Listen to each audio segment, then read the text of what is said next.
የተከበራቸው አድማጮቻችን ከዚህ በመቀጠል የፔታ ቲክቫ ከተማ ከንቲባ ከማር ራሚ ግሪንበርግ ጋር ቀጣዩን ቃለ ምልልስ እናካሄዳለን። ማር ራሚ ግሪንበርግ שלום לך. שלום. מה מצבנו? אנחנו עדיין פה בשבעה של ימנו בנימין זלקה, עדיין בעיר, אני מתכוון, לא פיזית עכשיו.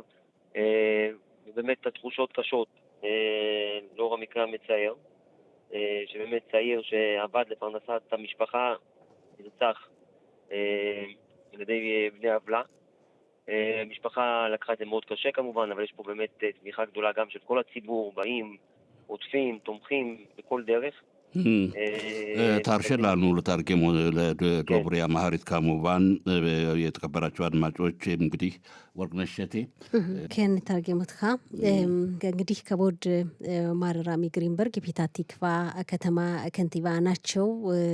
ስልካዊ መስመራችን ላይ እንደሰማችሁት ይገኛሉ። ሻያው አነሳ የመጀመሪያው ጥያቄ እንዴት ነው ያለው ሁኔታ ነው ያላቸው።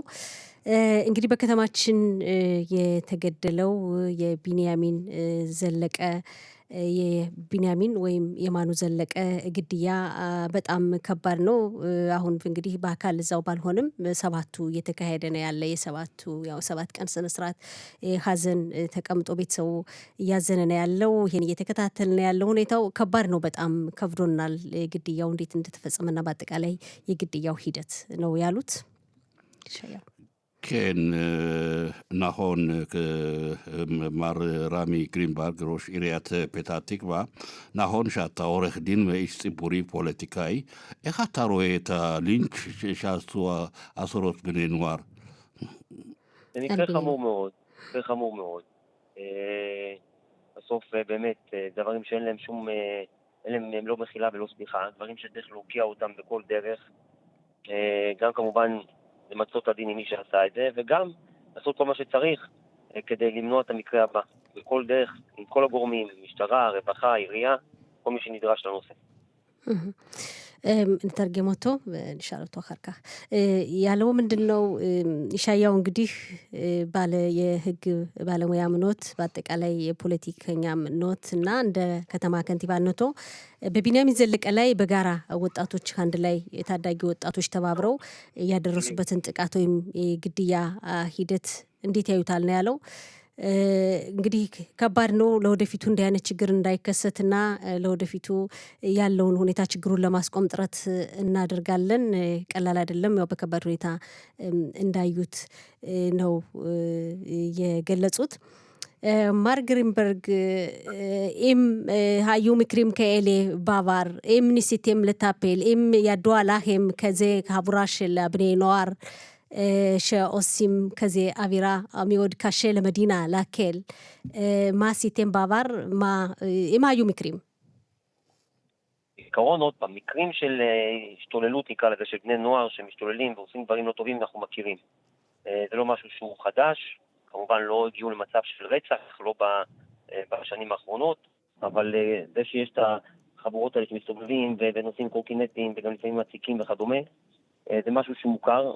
משתדלים להתמודד איתו, אמרתי, גם המשטרה, יש פה מורכבות להתמודד, כי בסוף זה כביכול נערים צעירים, 12, 13, 14, שלא תמיד אתה יכול לבוא ומה שנקרא, לטפל באכיפה בצורה קיצונית, אלא גם מנסים לשקם ולעשות כל מיני פעולות אחרות, אבל נעשו, גם המשטרה יש לה את הטיפול שלה בהיבט הפלילי, גם העירייה בהיבט של ההבטחה והביטחון, גם הרווחה לקחת לאתר את הקטינים האלה שהם אין להם עורף משפחתי ולהוציא אותנו למסגרות פנימיות מחוץ לבית. גם לנסות להציע להם פתרונות אלטרנטיביים כמו מועדונים חמים של הרווחה, או פעילות של אגף הנוער, ועוד הרבה דברים אחרים. אבל שוב, לפעמים זה בהיקפים, כשזה נמצא בעיר גדולה, זאת תמיד יודעים לשים את היד בכל אחד, ובמגע אם מגיעים אליו, אז אם אין שיתוף פעולה שלו, למשפחה, לפעמים זה מאתגר ומורכב, וזה הסיטואציה פחות או יותר, שגם הייתה פה, אבל לכן, זה צריך מכולם כל הגורמים עכשיו, לעבוד יותר כוח, לעשות יותר דברים, כדי מה נתרגם שאפשר כדי למגר את כבודו. התופעה הזאת. כן, כבודו נתרגם כן. עמיתתי ወርቅነሽ השאלה גם את הדברים שלך מתרגמים כמובן እንግዲህ ወርቅነሽ ያነሳችው ጥያቄ ከንቲባው ለመሆኑ በከተማው እንደዚህ አይነት የመሰለ ሁከት በወጣቶች አማካይነት አላስፈላጊ የሆነ ድርጊት ካሁን ቀደም አይተሃል ወይ በነበረ ወይ ይህን አይነት በወጣቶች መካከል የተከሰተ ሁከት ብጥብጥን በተመለከተ ምን ሰራችሁ ለሚለው ጥያቄ ከንቲባ ራሚ የሰጠው ካሁን ቀደም አዎ ነበሩ እስካለፉት ቅርብ ጊዜ ነበሩ በወጣቶች አማካኝነት አላስፈላጊ የሆነ ድርጊቶች የተፈጸሙበት ወቅት ነበሩ ያንንም በትምህርትም በቤታቸውም ባልተመቻቸው ወጣቶች ደግሞ በከተማው ልማት በረዋሃ በኩል በመሆን ደግሞ በትምህርት ቦታ እንዲሆኑ የሰራንበት ሁኔታ ነበረ። ደግሞ የከተማ ማዘጋጀ የከተማ ፖሊስ ሰራዊት ህግ አስከባሪ ስነ ስርዓቶች ጋር በመሆን ደግሞ ያው ከኛ የሚጠበቀውን ስራዎች የሰራንበት ወቅት ነበረ። ግን አሁን በዚህ በተፈጸመው የወጣቶች ረብሻ ግድያ በጣም ከበድ ያለ ሁከት ነበረ በከተማ ያለው እንግዲህ כן, שמענו בתקשורת, גם דיברנו עם משפחה של בנימין זלקה, של משפחה של אימנו, ידענו שהוא כאילו בדרכו לבית מעבודה, חבורה של בני נוער פשוט רצחו אותו, ואם יצא לך לדבר איתם אישית אחרי המקרים, אם אולי בנימין היה מפרנס את המשפחה, מה עושים בעתיד, איך אתה רואה את המשפחה, מה אתה מתכוון לעשות להם, אולי אם הם צריכים עזרה מיוחדת. קודם כל אנחנו היינו בקשר עם המשפחה גם עוד לפני ההלוויה, גם בבית חולים וגם עוד לפני ההלוויה עצמה, וגם בהלוויה ליווינו אותם, גם בשבעה, גם עכשיו אנחנו בקשר, וגם אנחנו כבר עכשיו ביום שישי אחרי שהם קמים מהשבעה, אנחנו עושים הנחת אבן פינה לאולם ספורט גדול על שם אימנו, לא רחוק מאיפה שהוא נרצח, גם בהקשר הזה, ואני יודע גם שצריכים לעבוד אותם עכשיו, וכל מה שיתדרש גם בהמשך נעזור ונסייע. אני יודע שיש מספר גורמים גם כן שקידמו כל מיני מימון, זה נקרא מימון המונים, שתסתבר שם סכומים נכבדים לטובת המשפחה, לעזור להם בזה, ובמה שאפשר אנחנו כמובן נלווה, ניתן עזרה בכל מה שנדרש. እንግዲህ ወርቅነሽ የጠየቀችው ለወላጆች ለሀዘንተኛ ቤተሰቦችም የቢንያሚን ዘለቀ ሀዘንተኛ ቤተሰቦችንስ እንደው ከንቲባው እሳቸው ከእነሱ ጋር ያለዎት ግንኙነት እንዴት ይሆናል ለሚለው ጥያቄ ከንቲባው ራሚ የሰጠው ምላሽ አዎ ይህ ግድያ ከተፈጸመበት በኋላ በሆስፒታል ድረስ በመሄድ ማዘጋጃ ቤቱ አስተዳዳሪዎችም ጠይቋል። በቀብር ስነ ስርዓትም ከዛም አሁን በሀዘን ላይ በሰባት ቀይ ሀዘን ላይ ባሉበት የግንኙነት አለን። ከንቲባው አስተዳደር ከሀዘንተኛ ቤተሰቦች ግንኙነት አለን። በቀጣይነት ደግሞ የነሱን ለማጽናናት እነሱን ለማበረታታት በሚል ደግሞ አስፈላጊውን ወጪ የገንዘብ ወጪ የሚያስፈልገውን ነገር ለማቅረብ በዚህ ጉዳይ እያሰብን ነው በማለት ተነግሯል። ምላሽ ሰጥቷል።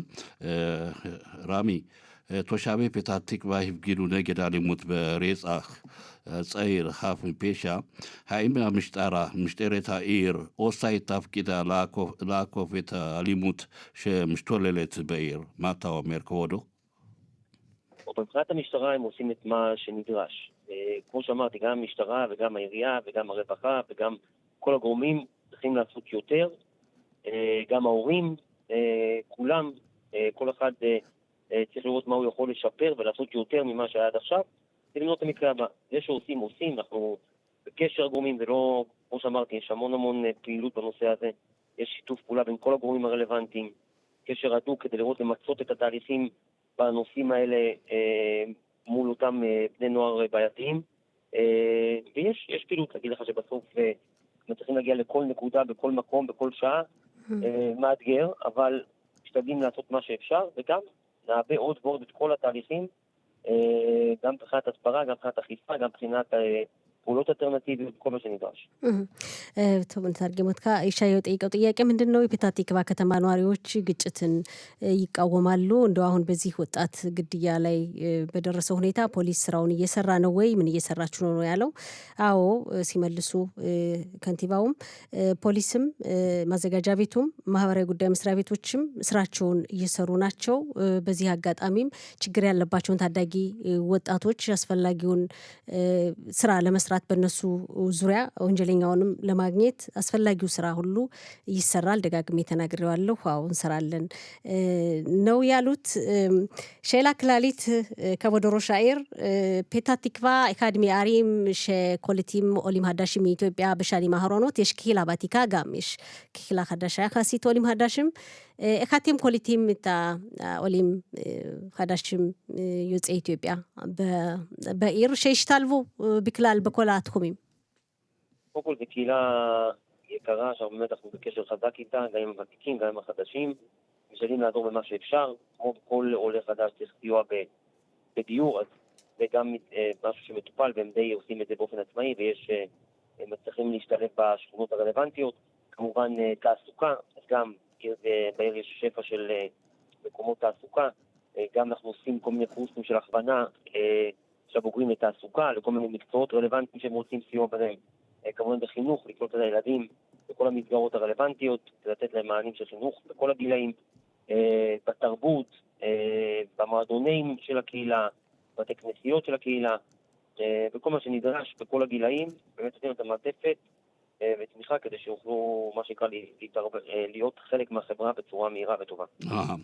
ትርጉም እንግዲህ ወርቅነሽ የጠየቀችው ምንድን ነው? አዎ ፔታ ቲክቫ ከተማ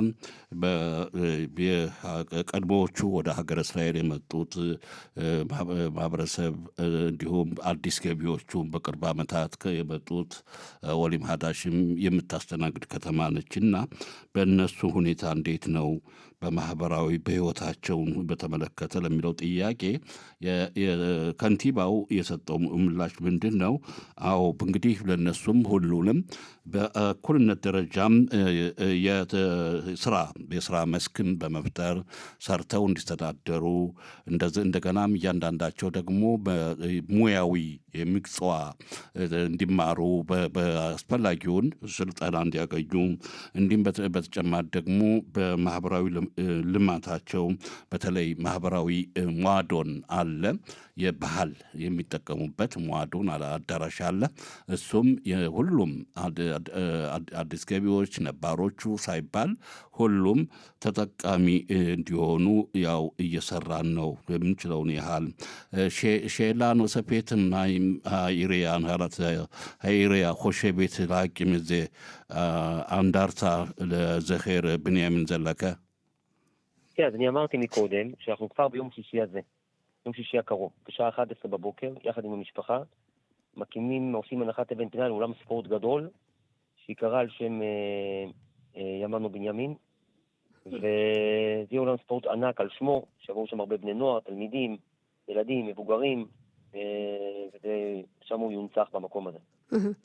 አዎ ሻያው የጠየቀው ጥያቄ ምንድነው ለሮሻይሩ በቢንያሚን ዘለቀ ስም ማስታወሻ ሐውልት ለመስራት አስባለሁ የፔታ ቲክቫ ኢሪያ ማዘጋጃ ቤቱ ነበር ያለው አዎ ብያለሁ በመጀመሪያውም አሁን የዚህ አርብ የውሽሽኛ ከቀናት በኋላ የሚቀጥለው አርብ ከቤተሰቦቹ ጋር ሆነን 11 ሰዓት ላይ የስፖርት አዳራሽ በስሙ ይሰየማል በቢንያሚን የማኑ ዘለቀ ስም ይህ ስፖርት አዳራሽም ህፃናትም አዋቂዎችም ሴትም ወንድም ሁሉም ለሁሉም አገልግሎት የሚሰጥ ነውና በሱም ይሰየማል ነው ያሉት ወደ መጨረሻው ጥያቄ እንድሻየው כן יש עוד דבר ברשותך אנחנו גם בפתח תקווה בשנים האחרונות יש לנו מרוץ לילה שמשתתפים שם אלפי אנשים הוא מתקיים בחודש יוני עוד חודש וחצי בערך החלטנו שגם השנה המרוץ יקרא על שם ימנו מרוץ שיהיה על שמו מרוץ הלילה של פתח תקווה על שם ימנו בקריאה באמת לא לאלימות ולסובלנות ולכל הדברים החיוביים ונגד הדברים התופעות של האלימות והדברים השליליים.